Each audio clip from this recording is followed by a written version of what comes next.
All right, so here's another problem where we have to derive the expression for the magnetic field. Now in this case, magnetic field at a point outside of a loop.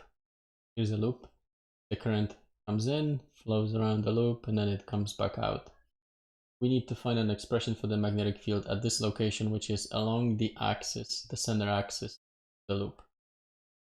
And this is not an easy problem. Not the most complicated, I suppose, but it's not an easy one. You have to see the geometry relatively clearly here. So, well, let's start. So let's start with the Biot Savart law. So what we have is dB equals mu naught over 4 pi times the current I times dl times the sine of the angle theta over r squared. I'm going to use this expression for the magnetic field because I can figure out the direction by using the right-hand rule.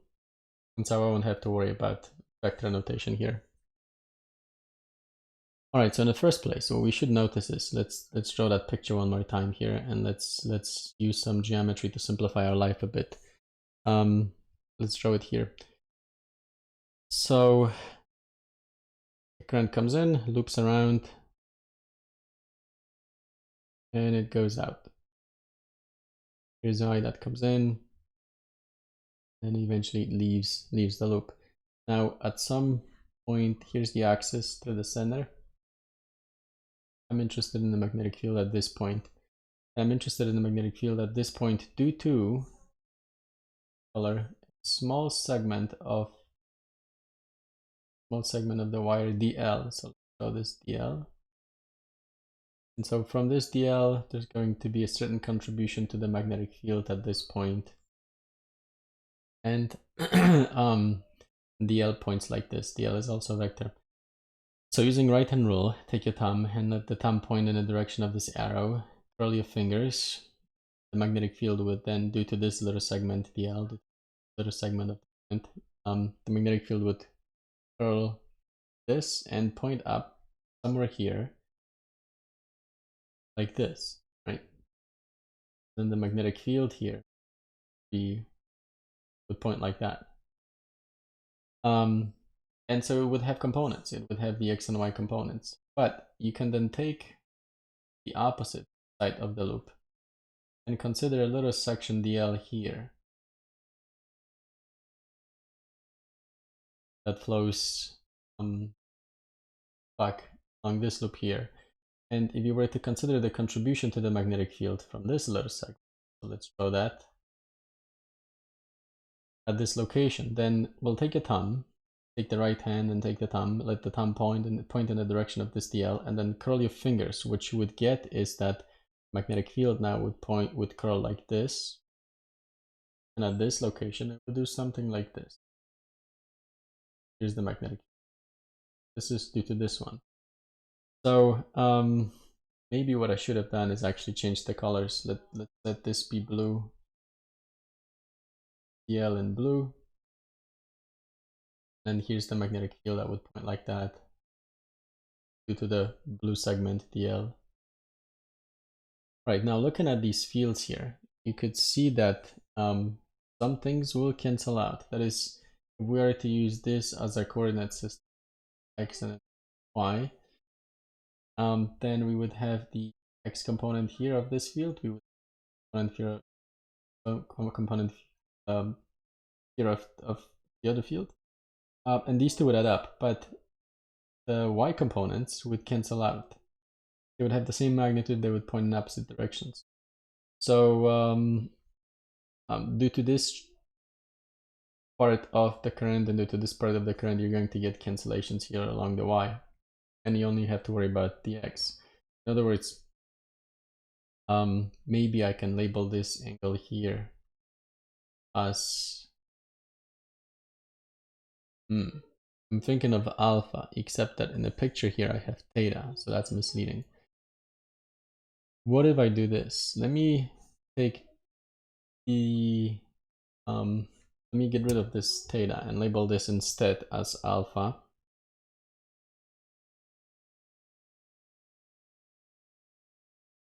So this is going to be, let's go back to, okay, going to be alpha, and now I can label this thing here as theta, and I'm consistent with the picture that I have theta here. So so what will happen is I can then rewrite my dB as u naught over 4 pi times I times dl times the sine of alpha. I still have to think about this alpha divided by r squared, but really what matters to me is just the x component.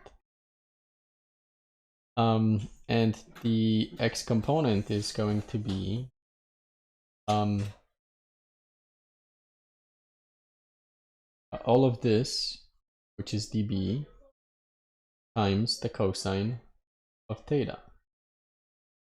Right, this whole thing here is dB. So dB times the cosine of theta is going to give me dBx, and this is really what I want. I want dBx because the y components will cancel out here at this point. All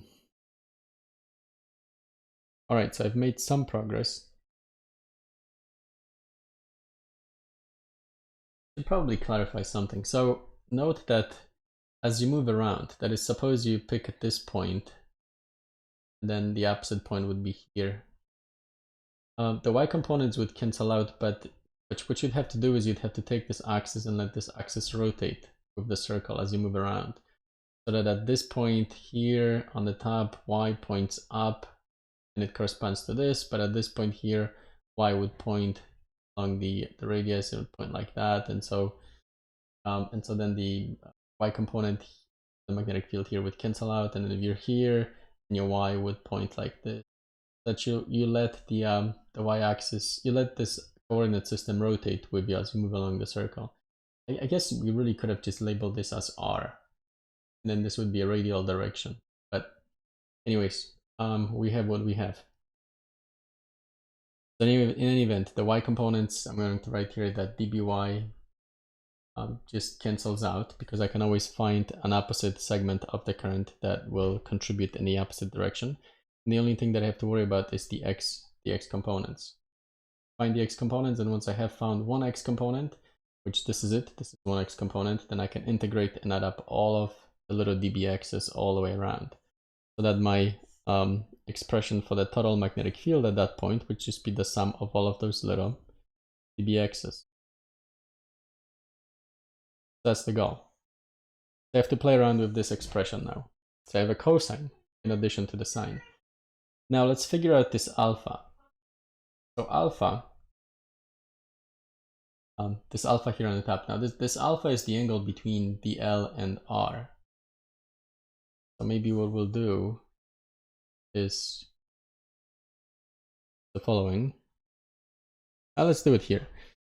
So if I have top of the loop that goes like that, loops around, and then here's the point of interest.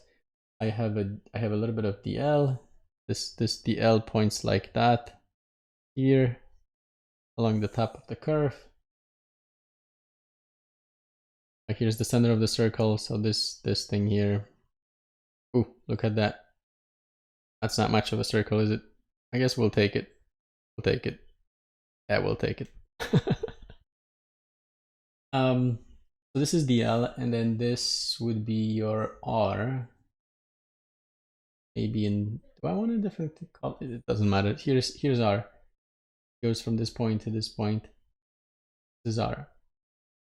So what we need to figure out is the angle alpha, and alpha is the angle between these two. Here's alpha. What's alpha? Well, alpha is going to be, since dl is always tangent to the circle, and then this r points from the circle down to this point here, it should be clear enough that this alpha is just going to be 90 degrees. Which is good because that simplifies my life a little. So what this will give me is sine of alpha, sine of 90, it's just going to be 1. And so I can take this equation here and I can simplify it a little. And I can write it as, let's clear this up a little. Let's get rid of this. So I can rewrite this equation now as dBx equals mu naught over 4 pi times I. We're going to assume that the current I is constant, times dl over r squared times the cosine of the angle theta. So that's a little easier. I don't have to worry about the sign. Now what we have to figure out is the angle theta. All right, so let's clear this up aside. Let's make some room here.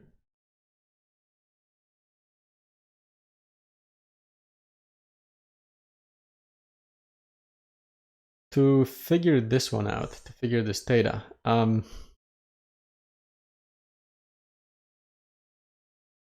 the picture kind of gives it away, but it's not necessarily trivial to see why that's the case. So in the picture here, here's your theta, this is your angle theta, and apparently it's the same thing as this.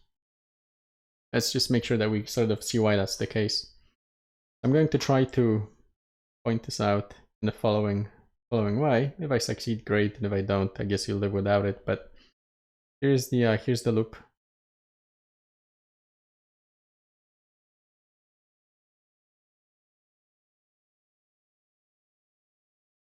And here's the point of interest. So I want to find out, too far out, do it here. I want to find out what is the magnetic field at this point. Now, I'm going to try to draw the direction of the magnetic field at this point due to this little segment dl. So here on the top, I have this little segment dl that points like this. Here's dl. And I want to determine, using the right-hand rule, the direction of the magnetic field at this location due to this little segment dl. Right, there's a current that flows here, and that current produces a magnetic field at this point. And of course, every little segment of the current here contributes at this point, but I just want to determine the direction of the magnetic field at this location due to this little segment dl. So let's take the right-hand rule. The thumb needs to the thumb of the right hand needs to point in the direction of dl, and then let's curl the fingers. Now I want to curl the fingers in such a way that that the magnetic field points through that point. So I'm gonna do, bear with me for a second. Here's what I'm gonna do. Distance r, that's probably about right. So I'm going to draw a loop of a magnetic field due to this little section of the current I. Let's label this as A, where this A stands for the radius of the circle I'm about to draw. And so then I'm going to go up the same distance, A. Let's just pretend that's the same distance. And then here's A that goes this way. Roughly speaking, this is A. And here's A that goes this way. Here's A that extends all the way down. So now, due to this little segment of dl, due to this current, roll your fingers, the magnetic field set up by that little segment is going to point like this. It's going to be a circular field. Well, let me try again. So it starts here, goes,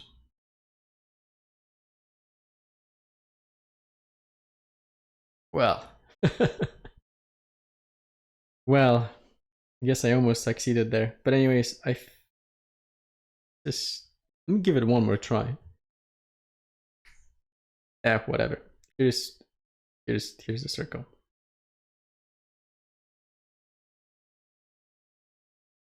And what I'm going to do instead is I'm going to do the following. Simplify my life a little. The point of interest is now here. Not there, but here. This is the point of interest. I'm going to put a big blob right here. And the magnetic field at the point of interest, due to that little dl, is obviously going to point in this direction. This is the magnetic field B.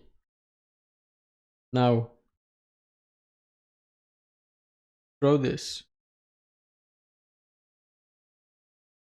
that obviously is also A, which means that this angle here is 90 degrees because magnetic field B here is going to be tangential to the circle I drew. And of course, the magnetic field everywhere else is going to do the same thing. It's just going to point like this, right? So here's your magnetic field that points everywhere around.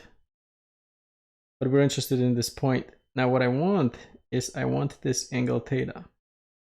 But it's sufficient for me already to notice that I have 90 degrees here.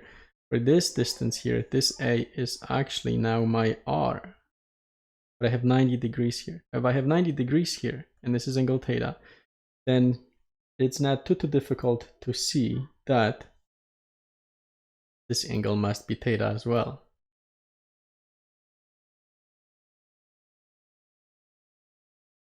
So what I'll do is I'm going to get rid of this picture now, or better yet, let me move this stuff up and I'm just going to redraw it. So now that we have figured out this angle, let's draw it like this. Here's my loop.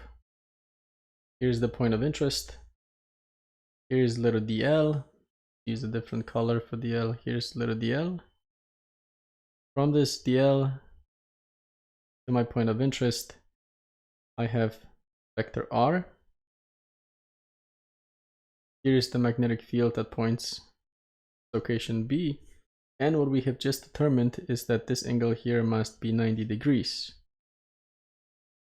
Here's angle theta that I want to determine. Now, if this is 90 degrees and this is theta, then I have 90 degrees here.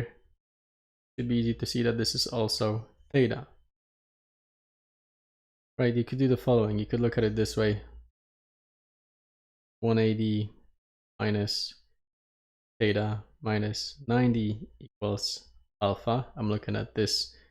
Whole angle here is 180 minus theta minus 90 equals alpha. So this angle here is alpha. Too bad I used alpha. Whatever. So this is alpha. And then it would be easy to see that I have 180 for the angle in this, for the sum of the angles in this triangle. And so what I have to have is 180 equals 90. That's this angle plus alpha plus, well, the remaining angle is theta, and that must in fact be the same thing as that theta. So anyways, there's your theta. Now that we have that part out of the way, let's get rid of all of this. If you followed, good. If you didn't, well, you should have. So this goes away. Let's get rid of that and come back to our problem. So what I can do now is I can try to figure out an expression for cosine of theta. Now, if my picture looks like this, where this is my loop. Here's my point of interest. I want to find magnetic field here. This is B. I know that this is R. I've labeled this as, in the picture, I've labeled this as X. And this distance here is big R. So let's label this as big R. I have 90 degrees here. This is the angle theta. And so is this the angle theta. All right, so looking at this picture now, I can take this expression here and I can rewrite this because cosine of the angle theta is just R, big R over little r. So I can rewrite this equation, move this up, as dbx equals mu naught over 4 pi times I times dl times, instead of cosine, I'm going to have R over little r. This is divided by r squared, which of course I can simplify it a little farther. So mu naught I over 4 pi times dl over r cubed. Right, so now what I have to do is I is a constant, so all of everything in here is a constant. What I have to determine is an expression for dl, and that shouldn't be too difficult. So dl is just the arc length. Do it here.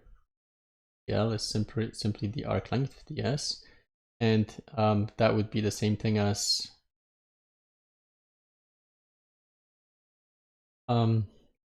r, big R, times d theta. It's just an expression for the arc length. And so what I have is, let's take it another step. Maybe what I'll do is move from here to here now. So we'll have dbx equals mu naught times I over 4 pi times dl becomes ds, which is r times d theta over r cubed. Now r is r squared plus x squared, and this is to a half. And so I can take this another step, and I can write here that dbx is equal to mu naught times I over 4 pi times, the big R is a constant, so I can, anyways, times r over r cubed. So this becomes r squared plus x squared, and this is now 2. That was a half, 3 halves, d theta. So here's my expression for dbx. Now let's look at it. So everything in here is a constant. This is just a constant. R is a constant. That's that. R is a constant. X is also a constant because I'm just trying to determine the magnitude of the magnetic field at some specific x out away from the center. So everything in here is a constant. In other words, there's almost nothing here to integrate. So I'm going to integrate to get magnetic field. Bx is just dbx. Let's do that. Let's do that. Therefore, bx equals mu naught times I divided by 4 pi times r over r squared plus x squared. This is to the 3 halves d theta. And of course, I'm just going to integrate all the way around to account for every little bit of that wire, and that's going to be from 0 to 2 pi, and that's about it. Then the magnetic field B at that specific location is just going to be bx, which is, well, 2 pi comes out of it, so that cancels this piece. In other words, this is mu naught times I over 2 times r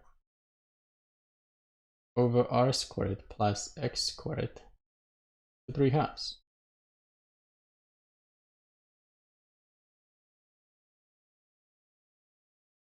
So this is my loop. I want to find magnetic field at this point. It's just going to point like that. This is the magnetic field, it's just equal to bx. And here's distance x away, and then this is r, assuming that some current I flows through the loop. All right, so that's that. Now let's zoom out and look at this whole project again. Actually, I have noticed an error. We should have a, let's see, we lost r somewhere along the way. So here's r over r. Let's see, we put this in here. Yeah, this is supposed to be r squared. It's supposed to be r squared. We are supposed to end up with r squared here. And then here's that, and here's where I have it. This is r times dl, right? So r times dl, we lost r here, square it, square it, square it, square it, and you should have a square here. All right, now we can zoom out and look at the whole project again. All right, so the answer we have here on the bottom now agrees with the answer we were aiming at. That's that, but there's a little more that we have to do with this problem. Let's bring this problem back. And let's try to zoom in here and do something with it. That is, we found this expression for the magnetic field produced by the current that loops in a circle here. But now let's